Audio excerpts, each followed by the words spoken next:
Shetland. An archipelago of 100 islands and the roof of the United Kingdom, wedged between the North Sea and the Atlantic Ocean. Here in Shetland, no matter where you live, you're never more than 3 miles from the sea. With its rich history, unique wildlife and dramatic coastline, it's no wonder tens of thousands flock here each year to come and discover this idyllic corner of our planet. For those who call it home, it's a world away from the busy city life that so many of us are used to.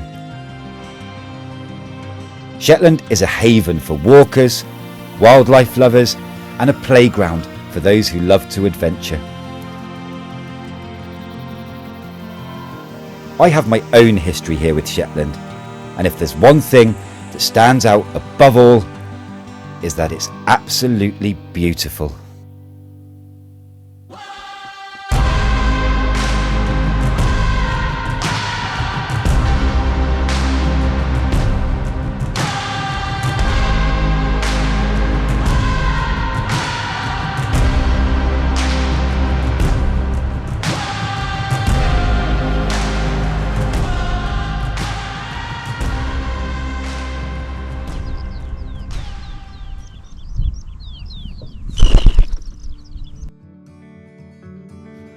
Back in 2019, I arrived on Shetland whilst on a mammoth journey to walk the entire UK coastline. I've been walking for 2 years by this point. It was hard not to feel that I'd arrived somewhere very special, and for the 6 months I was here, wished I'd taken more time to explore not just its coastline, but its history, wildlife, and answer some of the questions I had about its geology. And that's why I've returned, and this time around with my fiancée Kate and my son Magnus. I remember camping in the most northern mainland part of Shetland, a place called Fetherland, and ever since I've wanted to revisit and learn more about this beautiful, peaceful, tranquil part of Shetland. And that is where our adventure begins.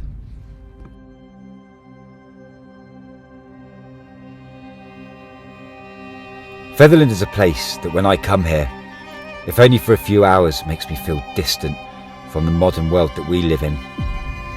And for thousands of years our ancestors inhabited this beautiful green patch of land. And these old stone walls tell a very different story from what it is today. Throughout history, Shetland's identity has been shaped by the sea. Fishing wasn't just an industry here, it was a way of life. It was how they survived. In the 17 and 1800s, Fetherland was a hive of activity, the busiest half or deep sea fishing station in all of Shetland. From here, fishermen set out on perilous deep sea expeditions, spending 2 to 3 days at sea, completely exposed to the elements, risking everything every time they left shore. Some never came back. But the hardest thing about life here wasn't just being out at sea, it was the system these men were trapped in. The fishermen didn't own their own boats, which meant they had to rent them from the lairds, local landowners, and that came with strings attached. For one, the men weren't allowed to sell their fish to anyone else but the lairds, who never paid a fair price for the catch. And secondly, to make matters worse, they were forced to buy all their supplies, all their food, salt and equipment from the laird's shop at completely unreasonable prices. Now this created a system of debt bondage, whereby men and their families were trapped and tied into this way of life. And it meant that many families were stuck in a cycle of poverty and hardship here for generations. There are even stories of widows being forced to pay for boats lost in storms, even after that meant just having lost their husbands and any ability to earn a living. It was an incredibly harsh way of life. At its peak, up to 400 men lived and worked here, and it wasn't until the late 1800s when reforms were finally brought in to protect these men and their families, and it meant that they could finally look forward to a brighter and fairer way of life.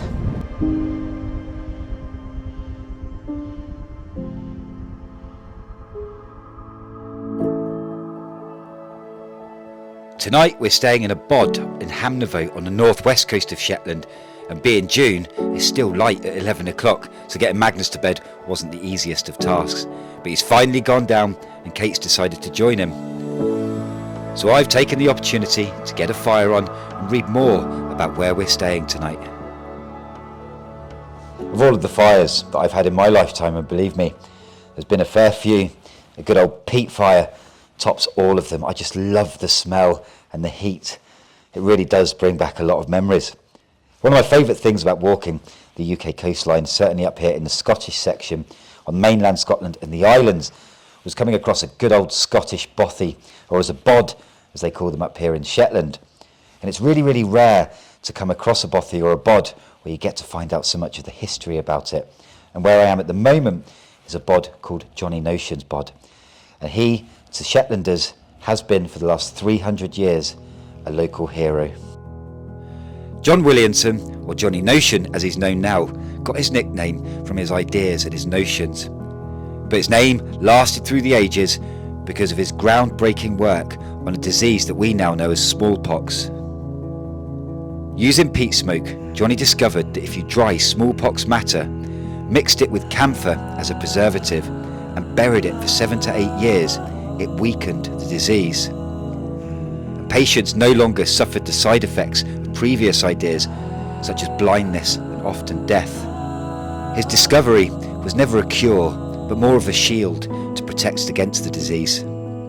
As a result, he had saved the lives of so many, and it wasn't until 1980 we finally discovered the cure for smallpox. But Johnny Notion will always be part of that history, and he'd done it all from here.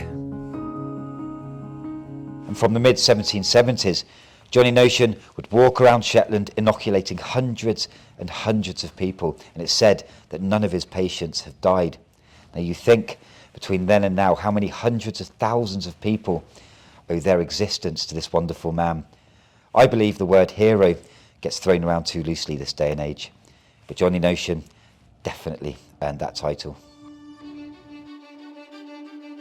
What struck me about Shetland more than anywhere else that I've been in the UK is how raw and untouched the relics of the past are here.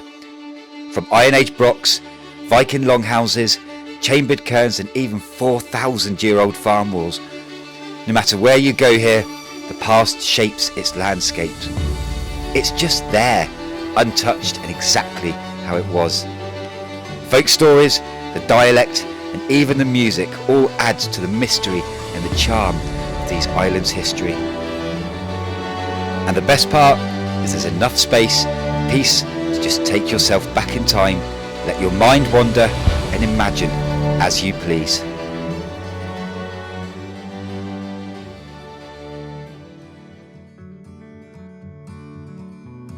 I've come to the UK's third most northern island, Fetlar, known as the Garden of Shetland. Fetlar once thrived with over 800 people that once lived and worked here during the fishing boom in the 1800s.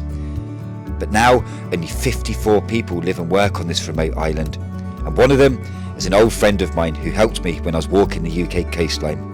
His name is Pete. Although not from Shetland, Pete has earned his place here as an islander from his community work, and for years has been the local skipper on the ferry that comes from Yell to Fetlar. Nice to see you again, mate. It's been a long And just like me, Pete loves his history. So I've come to see him and ask a few questions about things that I saw last time that I never got the answers Well, I've got to to. ask you, mate, what's it like living here?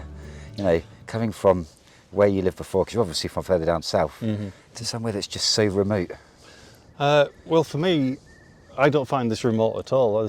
People look at this and think there's nothing here and there's nothing to do, but when you look around you, what I see when I look around me is all the history from the past and the archaeology, and I've got a lot of hobbies and don't have a lot of spare time, but I just love the history that's around here and the archaeology. And you know, a lot of the things that you can see, there's ancient kirks on the top there, and then there's a Neolithic graveyard, and there's standing stones, and then there's Giant's grave across the back, which is a Viking longship grave, well, a boat burial. But, and as we go around, there's the Broch, and there's another Broch here, and there's Viking longhouse. Oh, I can and, see it, yeah. yeah. When you say Giant's grave, Obviously, I'm wondering what on earth you're on about, and I'm sure anyone who's watching is wondering what on earth you're on about. A giant's grave, what does that mean? Well, the legend had it here that it was a Viking that was washed ashore and blown here by the winds, and as he came into the shore, he died of starvation basically, but not before he'd managed to give the local residents a mead where he'd caught a muckle auloch on the way in, and but nevertheless he died. But his last wish was to be buried where he could see Norway. I could spend a lifetime off the beaten track here in Shetland, discovering more about its history. And the further you look, the more you find. Shetlanders are incredibly proud of their past. And for a group of islands known to be so remote, its history reveals life here has long thrived as a vibrant crossroad for trade, culture and connections to the wider world. Shetland's story is still visible today, and not just in its landmarks you can visit, but in its dialect, in its deep-rooted traditions and in its people. It's why I'll always keep coming back.